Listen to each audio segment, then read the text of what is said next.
commission, or committee, I should say. First of all, thank you for your patience. I had some issues that kept me from being here earlier in the day, so I appreciate the patience.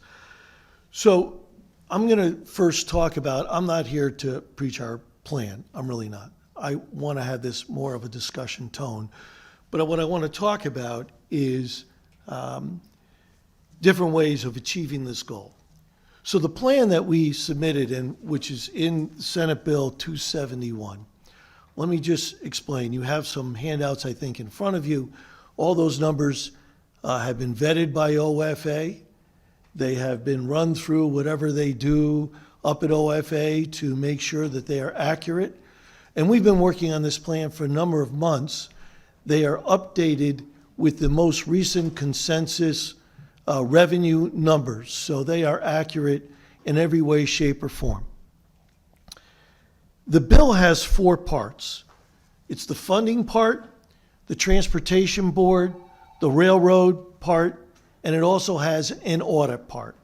So starting from the last, I think that this committee has been all over DOT with what's happening with the money, how the project's being approved, and some questions about the actual finances, all of which are very appropriate.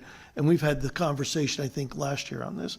And this requires an audit to be done and then reported to this committee so that you know where all the money is, where it is staged, and how it is being used. And then we have the Transportation Strategy Board, typical board with some expertise who will look at it, and railroad, which would also include a New York component. Because you can't fix the railroad unless you fix 125th Street where the railroads go underground. And if you don't get together with New York on that, you're never going to get it any faster to Manhattan. And I will say that Governor Lamont, through his former chief of staff, who's still around, Ryan, had great connections to New York in opening up that dialogue. And Governor Lamont has talked to Governor Cuomo about it. So I think that that type of possibility exists. So what does this plan do? 10,000 foot level, just so everyone knows. We have $2.7 billion in the rainy day fund. We take $1.5 billion out of the rainy day fund and we pay down on pension liability. That means once you pay down that pension liability, your monthly pension payments are reduced. We transfer that savings to the transportation fund in whole, and you use that cash to put in the transportation system. So what this plan does is say money that's earning, 2%, 3% in our savings account, we're going to pay off debt at 8 or 9%, and we're going to use that cash flow. Just like if you had your savings account at home with money in it, extra money in it, and you had a credit card at 23% and you're earning 0.5%, why wouldn't you take your savings, pay down on your credit card, relieving you of some monthly obligations? That's the component of this. Now, could that $1.5 billion be $1 billion and your plan can work? Yes. You do a little more borrowing on the GO. So what you do is as you press down on one, the other side goes up. So you could go from 1.5 to $1 billion if some critics who are uncomfortable with 1.5 coming out, you can make that $1 billion. Could you go down to 750 million? Yeah, I actually think you can go down to 750 million and make it work with some numbers and discussions among you guys and others. Could you go below 750? I think once you start to go below 750, you've changed the dynamics and you've put in more of a borrowing obligation that we're never going to get rid of, and it's going to add to our future problems. So there is some slack, if you would, to make this happen. Here's what I think we all can agree to. Number one, we got to fix our transportation problem. Everybody's on board with that. Number two, getting local unions the work that this could be done is the second thing I think we all can agree to. And the third thing, if we're going to attract more businesses to the state of Connecticut, we've got to fix some of our structural problems that are going to plague our state. I think we can do that. This plan does offer that possibility.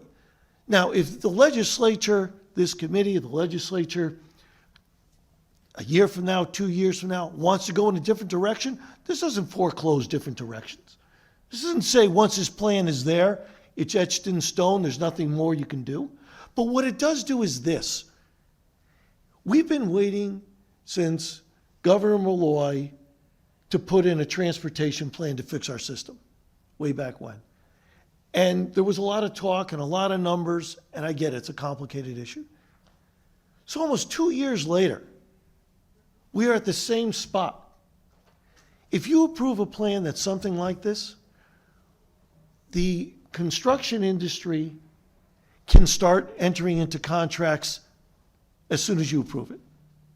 We could start physical construction and get people to work right now, because it is guaranteed under the plan that we can pay for it. If we change course in the future, it's okay. Those contracts will still be funded because the change of course would have to respect those contracts. But if we do nothing, we've put off the inevitable, which is we got to fix the roads and they're getting worse, and people aren't getting to work. So I'm not saying it's a stopgap measure by any stretch, but what I am saying is that this is not an irrevocable road.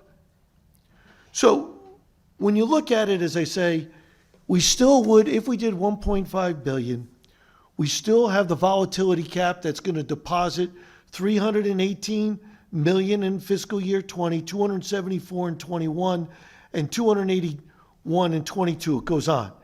So we would be bringing, at the end of fiscal year 21, we would still be close to 9% in our rainy day fund, which is still an historic amount of money. So that's what I present in front of you as a discussion purpose. I think it gets us moving, it gets people to work, gets transportation going. That's what we could do now. I don't think there's a huge risk here in doing it. And that's why I brought this plan forward. As I say, this bill, Senate Bill 271, or is Bill 271, you know, the other thing is, if I may, RIF and TIFIA they're out there, the money is there. As it's been reported, in a bipartisan spirit, I went down to Washington, D.C. with Mr. Ryan, and Ryan Drasowitz, I should say. We went down to D.C. I made some contacts. We set up a meeting. We had the Deputy Commissioner of Transportation there. We had Build America there. We had the person who does nothing but tolls there. There was like 8 or 9 people. It was a round table like this. And Ryan and I went there and we listened. And we were talking about tolls, what you can do and what you can't do. And then they told us about the RIF and the TIFIA money at 1% and 2%. And we got into that conversation. And then to this administration's credit, they continued on with the conversation to peg down some of the facts. But I think that was a breakthrough because we're able to get low interest rate money. So that's where we are. This is the plan. I'm open to obviously some questions, Mr. Chairman, but that's essentially what it is. Thank you, Minority Leader Fasano, for your time and energy and your willingness to engage on this issue in numerous ways over the last few years, particularly giving up so much of your summer heading down to Washington. Chief of Staff Drasowitz talks about those trips in different terms than you. He might refer to them as gut-wrenching and difficult, and but I think you ended up coming back with an idea of what's available to us, and we've then had those briefings ourselves back in Connecticut, which Build America came up and gave us all a greater understanding of what their new capacity is. And a lot of that understanding and that capacity and the framework which we had this conversation for the last 6 months was based upon you yourself and Ryan going down and having those early conversations. So in so much as we may disagree quite a bit over what you're presenting today, and you may have disagreed quite a bit with what I was been presenting for the last 6 months, I think we can both acknowledge our earnestness and sincerity with which we're dealing with this issue. So I do. Well, I appreciate that. Thank you, Mr. Chairman. Senator Leone. Thank you, Mr. Chairman, and good afternoon, Senator. Good to see you, as usual. The only thing I'll comment on the slides is they're nice and large, but I can't see because that font is so small, so I'll have to get my reading glasses next time. But thank you for that. So in terms of the overall plan, and I sort of alluded to this with Representative Claridis from the House Republican proposal, it seems like because the Budget Reserve Fund is being so successful, that there's a given amount of dollars that now many members in the legislature are eyeing for other potential spending, right? And everyone has an issue that they feel is important to them. Obviously, the good thing is that we all agree transportation is a high priority. But I guess the question becomes, because it's doing so well, we're now looking to divert some of this money just solely for transportation that then puts pressures in other capabilities for other services that need to be identified. So I just wanted to understand the thought process on that, and in terms of where spending and priorities and choices need to be made as we dive into this plan and the other in discussion. Will you have a sense of priorities, a sense of efficiencies that need to be, that would be identified in terms of how to make the best bang for every dollar spent? So a couple of things. One, there's only, let me strike that and say, after 15%, any money over that number must go to pay off unfunded liabilities, unless there's some really super majority, and I forget the number. When we did the bipartisan budget and this whole thing came up, the question became between 0 and 15%, do we want to say you can't touch it at all for unfunded liabilities? We know over 15% it does pay off, but between 0 and 15. So we said, look, the only thing the rainy day fund can be used for is unfunded liabilities. And therefore we said you can, if you see fit and it's economical or makes economic sense, to take the money early. That's what the discussions were around the budget table. And that's why we allow with I forgot what the percentage is, but more than a majority, to take it early. And I would argue that this is probably, not that we were thinking of this per se, but we were thinking that if there came a time that we had to pay off the unfunded liabilities for some economic advantage, we didn't want to put us in a position we could never do it. And that's why we built in this escape hatch. But we can't do it for DSS or education or municipal aid. We are regulated to do it, as I understand it, for the unfunded liabilities. So we're kind of, the world that we're in is the world that I'm working in. So I'm not sort of recreating the world. I'm working in the thought pattern that we had out there. Thank you, and I can understand some of the logic, but as we've been talking about unfunded pension obligations in the past several years, as that being the largest expense for our growing expenses in the state, it just seems to me that instead of taking every available dollar to pay that down early so that you save on the long term, even with the short-term economic gain of taking some of that into transportation, that prevents us from achieving that goal as soon as possible. It just ends up pushing it out a little bit further. And there have been those that have argued that that's what got us there in the first place. So I just want to make sure as we go through this debate and the process, we look at the math, we see what the short-term gains are, we see what the long-term gains are, or pitfalls are for that matter in either one of those scenarios, that we go in with eyes wide open. And because we don't have new funding streams other than the Budget Reserve Fund, that puts all the ownership on the state of Connecticut and Connecticut constituents, right? We are going to have to pay 100% one way or the other in some form for all the services, or we're going to have to defer some of those services until we come up with the proper funding. So there's no free lunch here, and we just need to make some very tough decisions coming forward, and I just want the public to know that it's not going to be without some measure of difficulty going forward. But I appreciate the fact that you've taken the willingness to present the plan and have a discussion on your plan so that we can all figure out what the best course of action is going forward.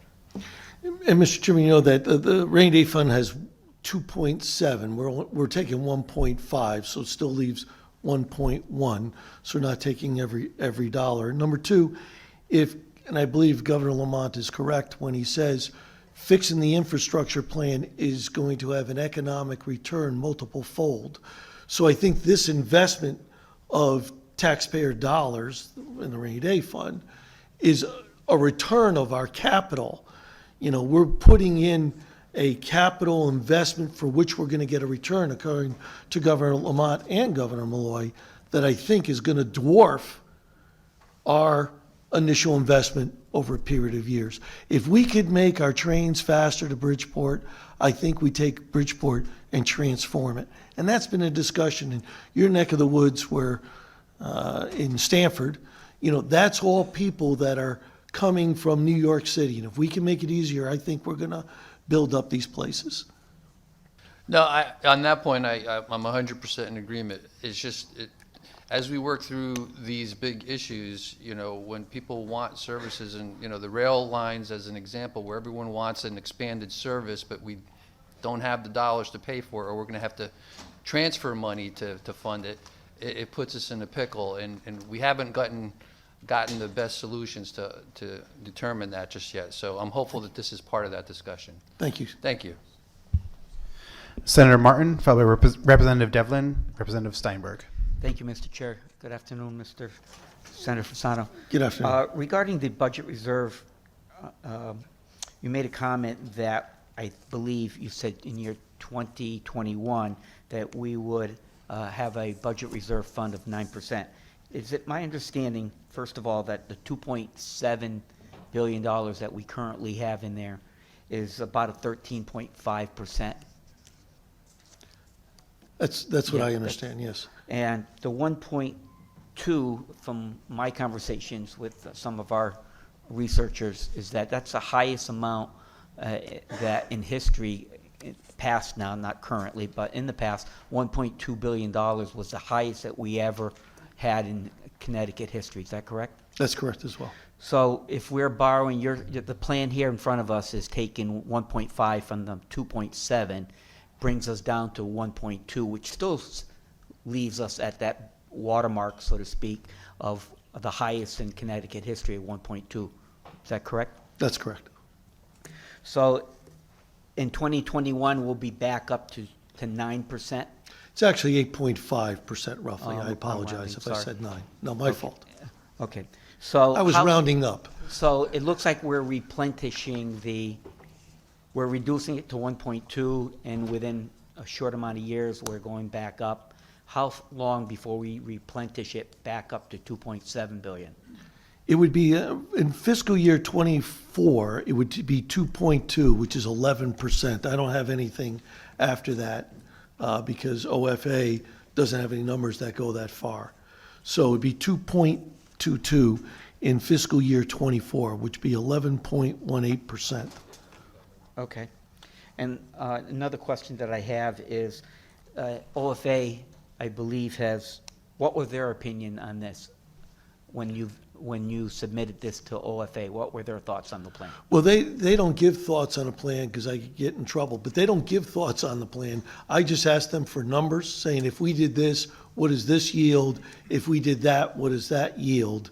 And they're just a calculator, and they just give us a bottom line number. But I don't ask them for their opinion, nor would they ever give me their opinion, as they're nonpartisan on the plan. But I ask them for numbers in terms of staying within certain percentages, making sure that we stay within some guidelines of what should be in the rainy day fund. You know, years ago, we used to have 10% in the rainy day fund, and that was a goal that this legislature talked about. Then there was a push to try to get to 15, but 10% was a goal of ours, and that's kind of like what we use as our thumbnail approach. Okay. Thank you. Representative Devlin, followed by Representative Steinberg. Thank you, Mr. Chairman. Thank you, Senator Fasano, for going through that proposal at a high level. Just a couple of questions for you. So to clarify, when we talk about the rainy day fund, that's also the budget reserve fund. Yes. And it's intended that should our state, face a recession or have some issue, we have some money in reserve that we can pay for essential services, keep the state going. That's correct. And the 15% threshold is $3 billion, right? And we're almost there. We're at 2.7 billion. Yeah, I don't know the number, I'll be honest with you, but Okay. I'll take your word for it. It's about 3 billion. I think that's what I remember. Yeah. All right. So what we put in the bipartisan budget is anything over that automatically goes to fund the pension liabilities that we have. The FASTER plan proposes, be it 1.5 billion, or to your point, it could be 750 million. It would just be an accelerated term of payment going to pay down our pension liabilities. Yes, and I think if I may, the reason why the thought process comes up, if interest rates were high, then you may not want to do this, right? With interest rates being low, that you're not earning, I think we make $50 million off the interest, my recollection might be in the budget. So if the interest rate is low, then the idea is let's put the money to work for yourself as opposed to sitting there not earning any interest. And that's how it kind of came about. So when this plan was first talked about, we heard all sorts of sound bites. They're going to raid the rainy day fund. They're going to tear it all apart. We're raiding it. Can you just speak to that? I mean, 1.5 billion is a significant amount. It's going to its original purpose. You talked a little bit about the replenishment, but how do you address the comments that they're raiding the rainy day fund? So if you look the past, I can't remember, 6 or 10 years, the most we ever took out of the rainy day fund for a budget problem was around 200 or 250 million. Right? This year we're taking out 90 million, but it's about 200, 250 million, the most, with one exception. And that was the recession that we had that began in '08.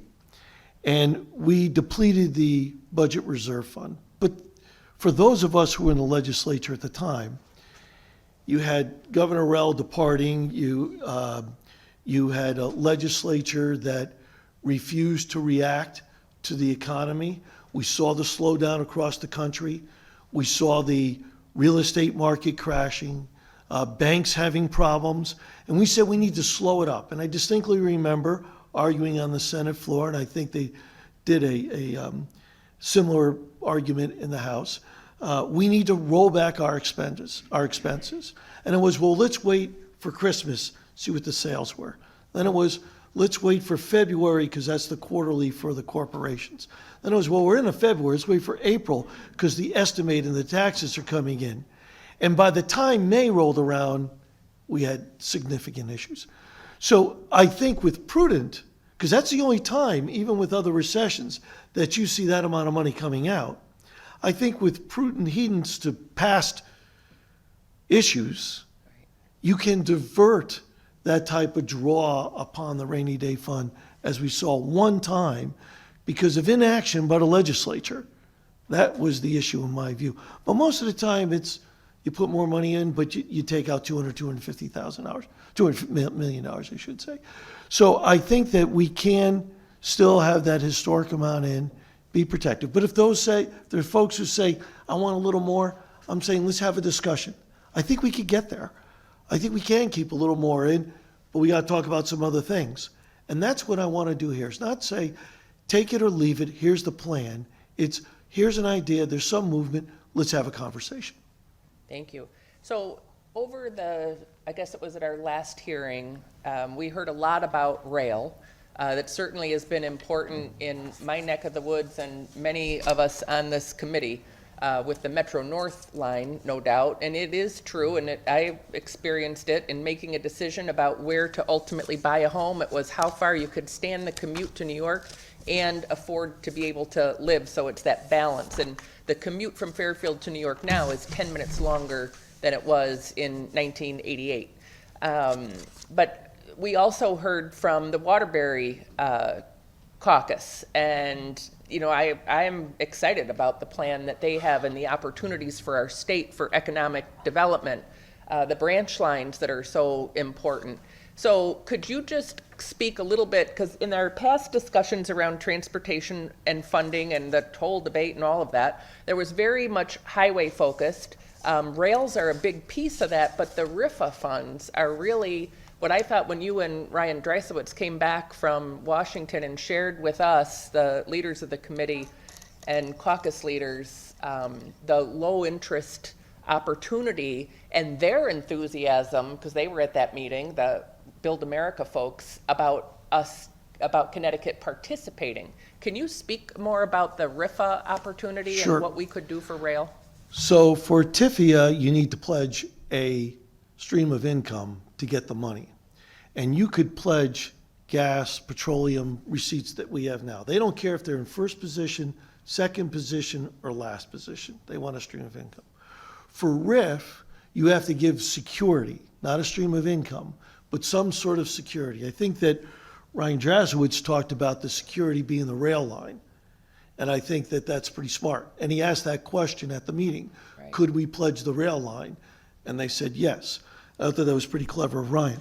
So we would take the RIF money, and what we've done is we set up, different than the Transportation Strategy Board, under this proposal, a Railroad Strategy Board, so that folks from Waterbury can come in and say, look, we may want to do something in New York, but we got this whole other line that's been ignored. And I've heard numbers that are out there that, and we could use RIFIA money for that line. It's not, doesn't have to go to New York. It could go to Waterbury. And if there's an argument, and I don't know that much about it except what I've read recently, then you could use RIF money to do that. And the interest rates, by the way, on RIF are extraordinarily low. They're lower than on TIFIA. You just have to show it's a plan, it's economic, and there's money there. So I think that does open the door. I might be partial to New York Rail Line because my son works in New York City and he's thinking about moving to Stamford and he's thinking about taking a train. So I'm a little partial to that. But I think that using the RIF money for that Waterbury is definitely doable and can be built in. Okay, great. Thank you for clarifying that. I appreciate it. That's all I have for this particular point. Thank you, Mr. Chairman, and thank you, Senator. Representative Steinberg. Thank you, Mr. Chair, and thank you, Senator, for being here today. We really do appreciate all the work you put in to help us see that there were alternative paths we should at least consider, though I still am confused by how you generate the savings through taking from the rainy day fund, considering that my understanding is the ADEC recalculates every 2 years anyway. So are you are you finding the savings out of the delta in the interest rates? Is that pretty much the mechanism? And I apologize. I missed one word as you sort of came to the close there, Representative Steinberg. The question is, when we take the money from the reserve fund and pay down the pension liability, right? So what you end up doing is you save on pension contributions out of the STF 14.1 million every year, and then you save on the general fund 113 million every year. So that's about 127 million. And what I do is when you save that in the general fund, I move fringe from that's not associated with transportation, that's now being paid in the transportation. I move that over to the general fund, move the savings of that fringe into the STF, and that comes out to about $127 million every year to fund the transportation plan. I leverage some of that money and I put cash in with some of that money. Is it critical that you use the fringe expenses to shift back to the general fund to make this work, or is it you could use any component of the STF? Say that one more time. You say you take the component of the STF, which are the fringe costs, and you move those back to the general fund. Must it be the fringe expenses that are moved back to the general fund to realize these savings? I suppose you can move other expenses, so I'm open to that. The reason why we move fringe is that, DMV fringe comes out of this. There's other salaries that are not necessarily directly associated with transportation. What the legislature did years ago, when we had a healthy STF and we had a problem in our budget, we took the salary and fringe, and we moved it into the STF so we wouldn't have to raise taxes in the general fund. And I'm saying, okay, so we made the STF not pure. So I was trying to move that money back over to make it more pure. But, I mean, that's just the idea we have. We could talk about other things, but it's 127 million. And also, if I may, by moving the fringe over, the fringe is going up at 14% per year. So it's the highest increasing cost in the STF. So if I move it to the GF, then I'm keeping the STF solvent. Because if we don't show 5 years in the STF, we can't even get the $750 million out of the federal government because we have to show it's solvent for 5 years. That's why we moved that over. Thank you. I'm going to have to study these numbers more carefully to understand how the savings are generated. But I really want to move on to the conversation about taking money from the rainy day fund itself. First of all, I love the idea of paying down our future pension obligations. To your point, that's not only what's allowed, it's what we should be spending the money on. But I have to confess that I'm concerned about the timing. If you look at matters, the stock market is down how many thousands of points? How can we even count on the kind of revenues that we expect to generate funds to go into the rainy day fund under the current circumstances, not knowing with this great uncertainty in the world and in the marketplace?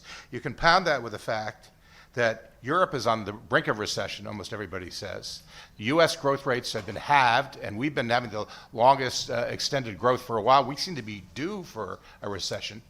There are those who would argue that recession may be right around the corner. And here we are at this time where our need may be greatest, where, to your point, maybe even 10% is not going to be enough to meet our needs. We're going to be taking from the rainy day fund and hoping that there isn't a recession in the next 3 years while we basically replenish that fund. From a fiscal responsibility standpoint, it makes me very nervous. What's your response to that? So a couple of things. Obviously, I've been thinking about that myself. The stock market crash is unrelated to an economic issue. I mean, even if you look at the markets today, the stock market is up 600 or 800 points today in the United States. And if you look at them overseas in China, I don't know what the increase was, but it went up. This is a fear. It's two things. There's a market correction, which is usually 13%, and 15%, we're at 13%. Part of it's probably some sort of reason for a market correction. Connecticut is going to make some serious money. When the stock market goes up, we don't make any money as a state, right? You realize that. When you sell your stocks, that's when you realize that profit, and that's where we're going to pay tax. So this stock market sell-off or gains that we're going to see in next year, not this year, because we're out of the December 31st year. So I believe that this is part of market correction, not huge, that this is a blip in the market because something happens in the world and you're going to have that effect. But I don't think this is the beginning, nor have I read any place that someone talks about this is a recession in the stock market. There's a little bit of panic, a little bit of fear with coronavirus. It's what it is. It will settle in. The markets will rebound as we see. They'll go up and down a little bit, but I think they'll go back up. So I don't have that fear. As far as a recession, I think even Ryan Drazowitz would agree that the chance of having a recession wouldn't come to the second quarter of 2021, which will end our whole fiscal year. So, and I would argue if that's going to happen, we'd have time to say, let's pull back our budgets, let's start preparing for it. We may take some money at the rainy day fund as if a recession comes in. But do I think we would go to $1.5 billion of the rainy day fund? No. I think we're smarter than that as a legislature. I think we'll learn from our past experiences and say, we need to draw in, we need to prepare for this, and we could do it within our own budgets. So I don't have that fear. I think it's out there and we have to prepare for it, and I agree with you. I just don't see it being a real reality of wiping out $2 billion in our rainy day fund. I take your point that the market itself's volatility may be short-term, and I certainly hope so. I hope so too. However, we've also read a lot about genuine economic disruption of markets, of supply chains, of companies to be able to stay in business if they can't get components and things of that sort. That sounds far more systemic to me than just a market correction. And I'm concerned that with Europe already trending towards recession and American growth already starting to slow, this seems inopportune. Once you've taken out that $1.5 billion, You can't say I changed my mind.